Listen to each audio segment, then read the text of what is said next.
আল্লাহর নামটা যে শুনছি, আল্লাহর পক্ষ থেকে যে মুহাম্মদের উপর যে কিতাব কোরআন নাজিল হয়েছে, এটা সাক্ষী কে, কি প্রমাণ? আচ্ছা, নবী মুহাম্মদ সাল্লাল্লাহু আলাইহি সাল্লাম তিনি যে নবী ছিলেন তার প্রমাণ কি? সবচেয়ে যে বড় প্রমাণ, সেই প্রমাণটা কি জানেন? সেই প্রমাণটা হচ্ছে এই যে, সম্ভবত একজন হিন্দু মেয়ে একটি ভিডিও তৈরি করেছিল, সেখানে সে বলেছিল যে মুসলিমরা রামকে ভয় পায়, এজন্যই তো বাংলাদেশে তারা রাম মূর্তি হতে দিচ্ছে না। তো তার জবাবে আমাদের একজন মুসলিম ভাই সে বলেছে, আমরা কেন রামকে ভয় পেতে যাব? আমরা কোনো রামকে ভয় পাই না, আমরা মূর্তিকে ভয় পাই না। আমাদের পিতা ইব্রাহিম আলাইহিস সালাম তিনি মূর্তি ভেঙেছিলেন, এবং আপনারা যে মূর্তিগুলো তৈরি করেন, নিজ হাতে আপনারা তৈরি করেন, আবার সেই মূর্তিগুলোর উপাসনা করেন, আবার সেগুলোকে লাথিয়ে পাড়িয়ে আবার পুকুরে নদীতে বিসর্জন করেন। তো এগুলো কি অযৌক্তিক বিষয় না?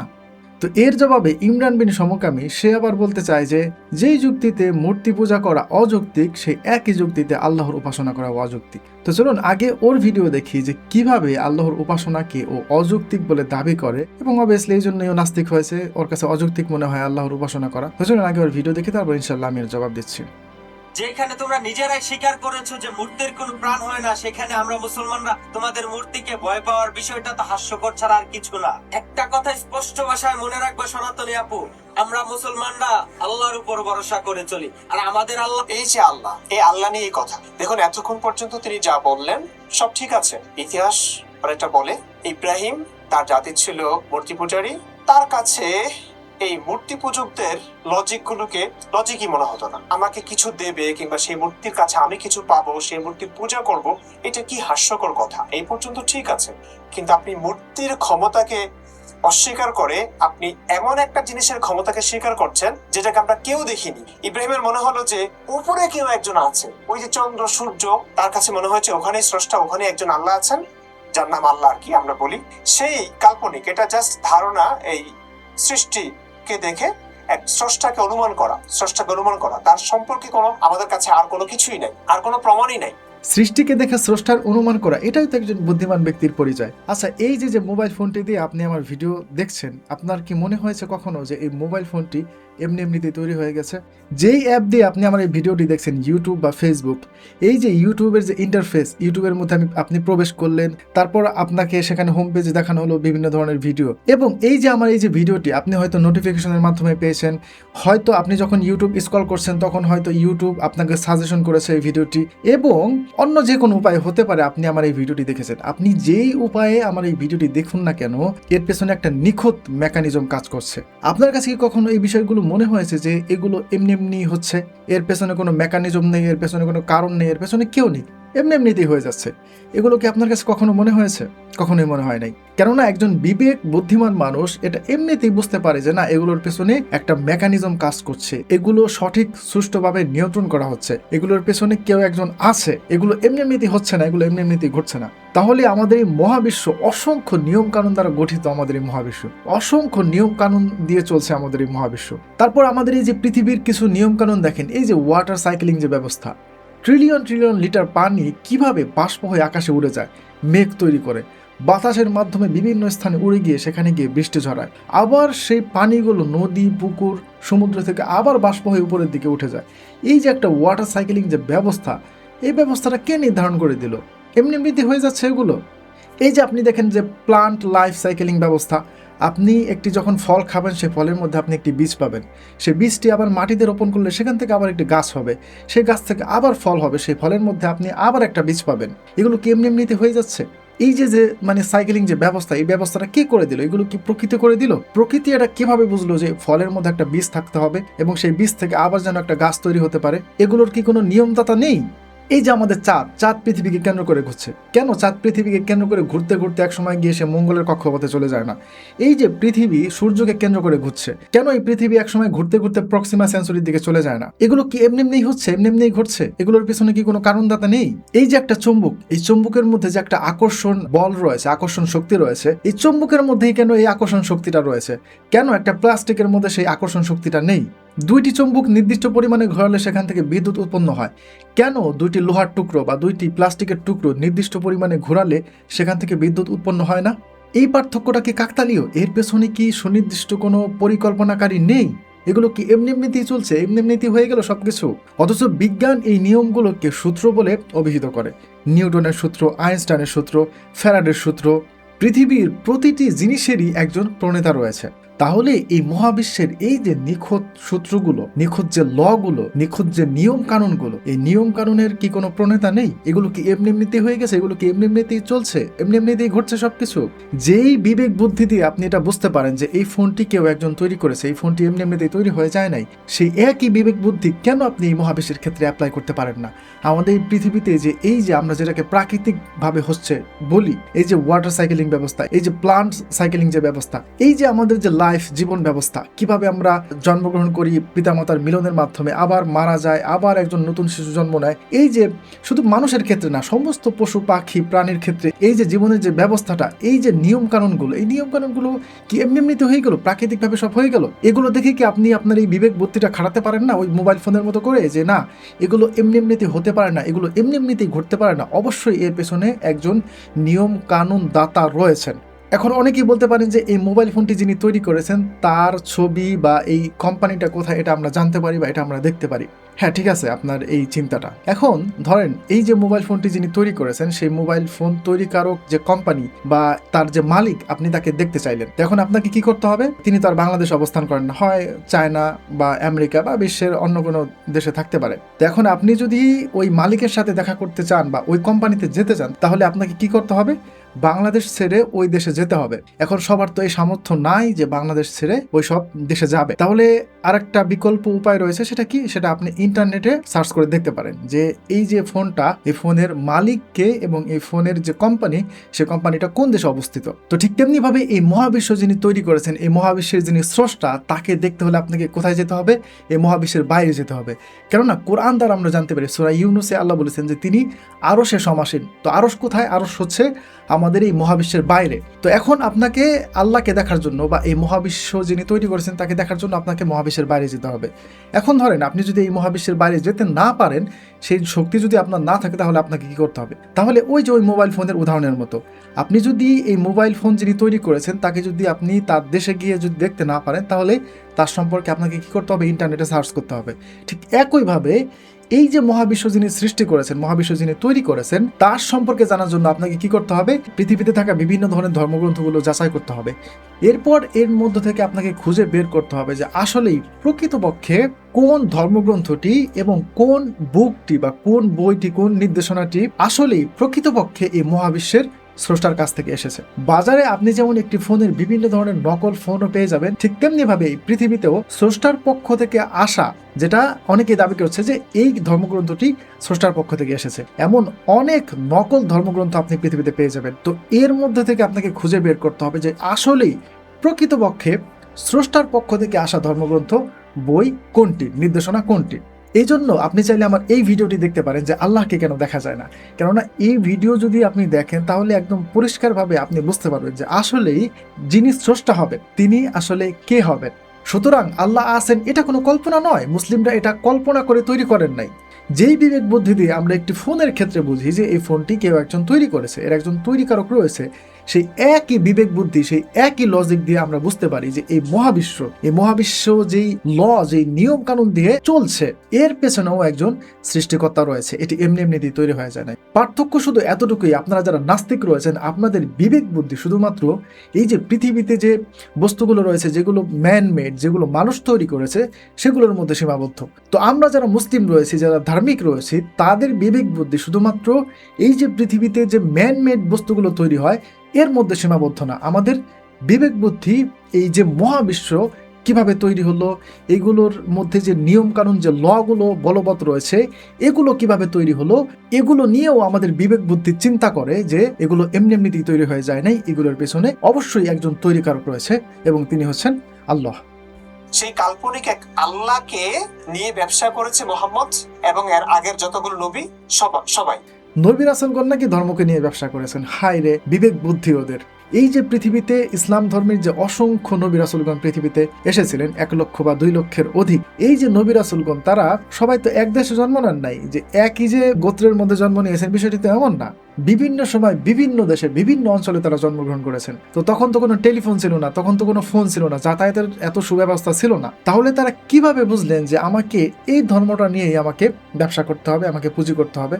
তো যাই হোক, আমি ওই দিকে যাচ্ছি না, আমরা একটু ইতিহাসের দিকে তাকিয়ে দেখি, আমাদের নবী সাল্লাল্লাহু আলাইহি ওয়াসাল্লামের জীবনী দেখি এবং আরো কয়েকজন নবী রাসূলের জীবনী দেখি যে তারা কি আসলেই ধর্ম নিয়ে ব্যবসা করেছেন। আচ্ছা, আমাদের নবী মুহাম্মদ সাল্লাল্লাহু আলাইহি ওয়াসাল্লাম, তার চাচা কে ছিলেন? আবু তালিব। তিনি কে ছিলেন? মক্কার একজন বড় সম্মানিত নেতা এবং তিনি কাবা ঘর রক্ষণাবেক্ষণের দায়িত্বে ছিলেন, মানে প্রভাবশালী একজন নেতা ছিলেন তিনি। তো মুহাম্মদ সাল্লাল্লাহু আলাইহি সাল্লাম আমাদের নবী, তিনি কিন্তু ছোটবেলা থেকে এই যে চাচা আবু তালিবের ঘরে কিন্তু লালিত পালিত বা বড় হয়েছেন এবং নবী মুহাম্মদ সাল্লাল্লাহু আলাইহি সাল্লামকে কিন্তু মক্কার প্রায় সবাই চিনতেন এবং তার কাছে মক্কার যে মানুষজন রয়েছেন তারা কিন্তু তাদের যে ধন সম্পদ মানে অর্থ এটা কিন্তু জমা রাখতেন। তাকে উপাধি দেওয়া হয়েছিল আল আমিন বলে।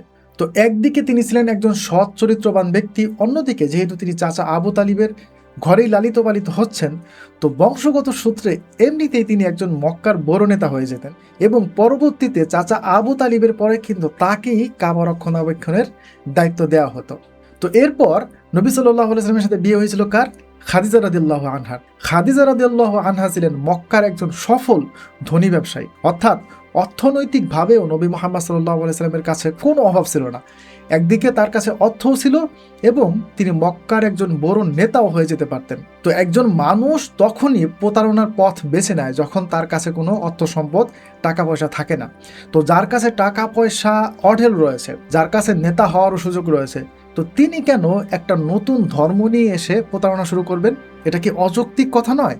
এখন আপনি চিন্তা করুন, তিনি যদি ধর্ম নিয়ে ব্যবসাই করতেন তাহলে কেন তিনি তার জীবন বাজি রেখে তিনি বিভিন্ন গোত্রের কাছে এই ধর্মের দাওয়াত দিবেন?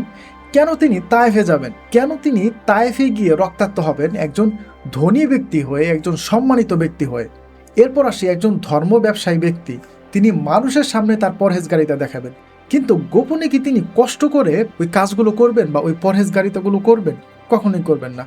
কিন্তু আমরা নবী মুহাম্মদ সাল্লাল্লাহু আলাইহি ওয়াসাল্লামের ক্ষেত্রে দেখতে পাই যে তিনি রাতের আধারে ঘন্টার পর ঘন্টা তিনি দাঁড়িয়ে থেকে নামাজ আদায় করতেন, তার পা ফুলে যেত, তার পা ফেটে যেত, তিনি অন্ধকারে কবরস্থানে চলে যেতেন, সেখানে গিয়ে তিনি দোয়া করতেন। এই কাজগুলো তিনি কেন করবেন যদি তিনি একজন ধর্ম ব্যবসায়ী হন? এরপর আরেকটি সবচেয়ে বড় যে বিষয় সেটি হচ্ছে যখন হিজরত ফরজ হয়ে গেল, নবী মুহাম্মদ সাল্লাল্লাহু আলাইহি ওয়াসাল্লাম তিনি তো আগেই মক্কা ছেড়ে মদিনায় চলে গেলেন। এরপর শত শত সাহাবী যারা তাদের ঘর বাড়ি ধন সম্পদ, যেমন ওসমান রাদিয়াল্লাহু আনহু অঢেল ধন সম্পদ ছিল তার, শুআইব রুমি রাদিয়াল্লাহু আনহু অঢেল ধন সম্পদ ছিল তার, তো এই ধন সম্পদগুলো ফেলে দিয়ে, টাকা পয়সা যা ছিল, উট ঘোড়া দুম্বা সব ফেলে দিয়ে, ঘর বাড়ি জমি জমা সব ফেলে দিয়ে তারা কি করলেন?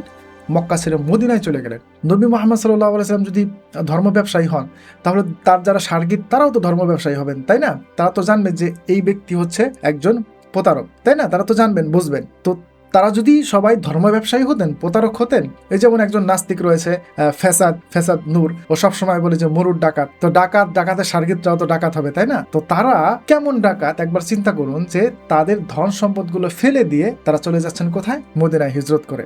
অযৌক্তিক যত সব ওদের কথা। এরপর যেমন ঈসা আলাইহিস সালাম, তিনি যদি ধর্ম নিয়ে ব্যবসায়ী করতেন তাহলে কেন তার নিজের জাতি তাকে মারতে চেয়েছিল? আর তিনি তার দ্বীনের উপরে, তার ধর্মের উপরে অটুট ছিলেন। এমনকি তার নিজের জাতি, তাদের ভাষ্য অনুযায়ী তারা ঈসা আলাইহিস সালামকে হত্যাই করে ফেলেছেন, কিন্তু আল্লাহ তাকে উঠিয়ে নিয়েছে। তো তার এই যে জীবনের ঝুঁকি নিয়ে ধর্ম ব্যবসা করার কি প্রয়োজন ছিল? নিজের জাতির সাথে কেন তার এই বিবাদে জড়ানোর প্রয়োজন ছিল? তো একজন ধর্ম ব্যবসায়ীকে তার জীবনের ঝুঁকি নিয়ে কখনো ধর্ম ব্যবসা করবেন? কখনোই করবেন না। এরপর আসে ইব্রাহিম আলাইহিস সালাম। তার পিতা তো এমনিতেই তৎকালীন সময় সবচেয়ে বড় একজন ধর্মগুরু ছিলেন। তো বংশগত সূত্রে এমনিতেই তো ইব্রাহিম আলাইহিস সালাম তিনি একজন বড় ধর্মগুরু হিসেবে নিজেকে প্রতিষ্ঠিত করতে পারতেন। তাহলে কেন তার পিতার সাথে, তার জাতির সাথে তার এই যে বিরোধিতা করার কি প্রয়োজন ছিল? তিনি তো একজন ধর্ম ব্যবসায়ী, তাই না? তার তো ধর্ম ব্যবসা করার তো সুযোগ তো এমনিতেই ছিল, তাই না? পিতার সূত্রে তো এমনিতেই তিনি একজন ধর্মগুরু হয়ে যেতে পারতেন।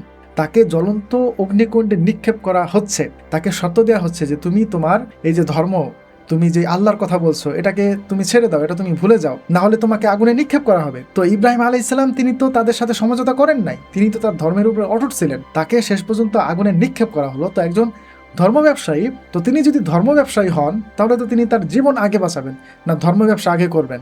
তাকে আগুনে নিক্ষেপ করা হচ্ছে অথচ তিনি তার ধর্মে অটুট রয়েছেন।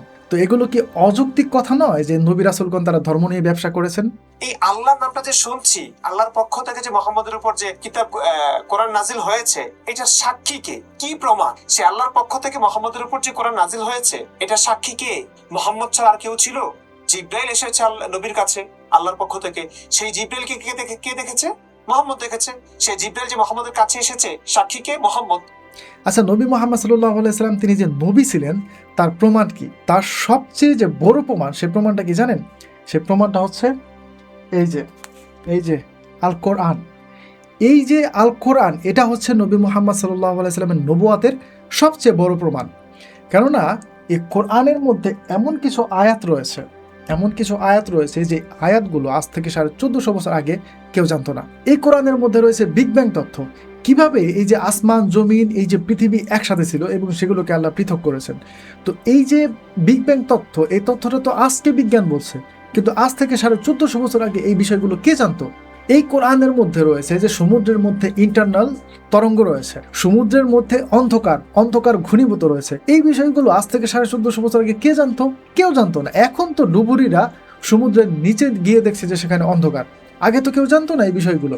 এবং এই কোরআনের মধ্যে রয়েছে মহাসাগরের কথা, যারা একসাথে প্রবাহিত হয়, কিন্তু তাদের মধ্যে রয়েছে একটি অন্তরায় যা তারা অতিক্রম করতে পারে না। তো আজ থেকে 1450 বছর আগে এই বিষয়গুলো কে জানতো? কেউ জানতো না। তো এই কোরআনই হচ্ছে সবচেয়ে বড় প্রমাণ যে নবী মুহাম্মদ সাল্লাল্লাহু আলাইহি সাল্লাম তিনি যে নবী, এবং তার কাছে যে মহান স্রষ্টা আল্লাহর কাছ থেকে যে একজন বার্তাবাহক আসতেন এবং আল্লাহ বলে যে কেউ একজন আছেন, এর সবচেয়ে বড় প্রমাণ হচ্ছে এই যে পবিত্র গ্রন্থ আল কোরআন। এবং এই কোরআন পৃথিবীর সমস্ত মানুষকে চ্যালেঞ্জ দিয়ে রেখেছে যে পারলে তোমরা এই কোরআনের মতো করে একটি সূরা তৈরি করে দেখাও। এরপর আসি নবী মুহাম্মদ সাল্লাল্লাহু আলাইহি সাল্লামের কাছে যে জিবরাইল আলাইহিস সালাম আসতেন, এই ব্যাপারে অসংখ্য প্রমাণ রয়েছে হাদিস গ্রন্থে। এর মধ্যে একটি হাদিস যেটা স্বয়ং উমর রাদিয়াল্লাহু আনহু তিনি বর্ণনা করেছেন। একদিন উমর রাদিয়াল্লাহু আনহু এবং কিছু সাহাবী তারা একসাথে বসেছিলেন। তো সেই সময় হঠাৎ করে একজন ব্যক্তি আসলেন যার পরনে ধবধবে সাদা পাঞ্জাবি, তার চুল ছিল ঘন কালো, তার শরীরে সফরের কোনো চিহ্নই ছিল না। অথচ উমর রাদিয়াল্লাহু আনহু এবং যারা সাহাবা ইকরামগণ ছিলেন তারা কেউ তাকে চিনতে পারলেন না। অর্থাৎ তিনি মক্কার কোনো ব্যক্তি ছিলেন না, তিনি মক্কার বাইরের ব্যক্তি ছিলেন। এরপর তিনি নবী সাল্লাল্লাহু আলাইহি সাল্লামের একদম সামনাসামনি গিয়ে বসলেন এবং তিনি নবী সাল্লাল্লাহু আলাইহি সাল্লামকে জিজ্ঞাসা করলেন যে ইসলাম কি, ঈমান কি এবং ইহসান কি। এর প্রতিটি উত্তরের পর তিনি বললেন যে আপনি সত্য বলেছেন। এরপর সেই ব্যক্তি সেখান থেকে চলে গেলেন। এরপর উমর রাদিয়াল্লাহু আনহুকে নবী সাল্লাল্লাহু আলাইহি সাল্লাম জিজ্ঞাসা করলেন যে হে উমর, তুমি কি চিনো এই ব্যক্তি কে ছিলেন? তো উমর রাদিয়াল্লাহু আনহু তো তিনি চিনতে পারলেন না, এবং যারা সাহাবা ছিলেন আশেপাশে তারা কেউ তাকে চিনতে পারলেন না। তারা বললেন যে আল্লাহ এবং আল্লাহ রাসূলই এই বিষয়ে ভালো জানেন। তখন রাসূল সাল্লাল্লাহু আলাইহি সাল্লাম বললেন যে ইনি হচ্ছেন জিবরাইল আলাইহিস সালাম। তো তৎকালীন সময়ে তো আজকের মতো এত উন্নত যানবাহন ছিল না, এসি বাস, এসি গাড়ি, এসি ট্রেন, এগুলো তো তৎকালীন সময় ছিল না। তো তৎকালীন সময়ে এক স্থান থেকে অন্য স্থানে যাওয়ার মাধ্যম কি ছিল? উট, না হয় কি ঘোড়া।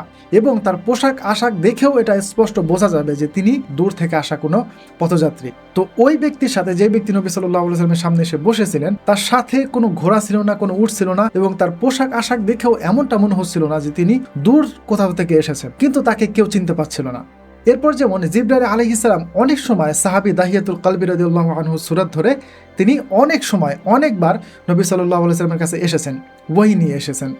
তো সাহাবা ইকরামগণ দূর থেকে এই বিষয়গুলো দেখতেন যে নবী সাল্লাল্লাহু আলাইহি সাল্লাম দাহিয়াতুল কলবি রাদিয়াল্লাহু আনহুর সাথে কথা বলছেন, কিন্তু পরবর্তীতে নবী সাল্লাল্লাহু আলাইহি সাল্লাম তাদেরকে বলছেন যে না, এ দাহিয়াতুল কলবি না, এ হচ্ছেন জিবরাইল। তো সাহাবা ইকরামগণ যখন দাহিয়াতুল কলবি রাদিয়াল্লাহু আনহুকে প্রশ্ন করতেন যে তুমি কি অমুক সময় নবী সাল্লাল্লাহু আলাইহি সাল্লামের কাছে এসেছিলে, তার সাথে কথা বলেছিলে? তো দাহিয়াতুল কলবি রাদিয়াল্লাহু আনহু তিনি বলতেন যে না, আমি তো অমুক সময় নবী সাল্লাল্লাহু আলাইহি সাল্লামের সাথে সাক্ষাৎ করিনি, আমি ছিলাম না।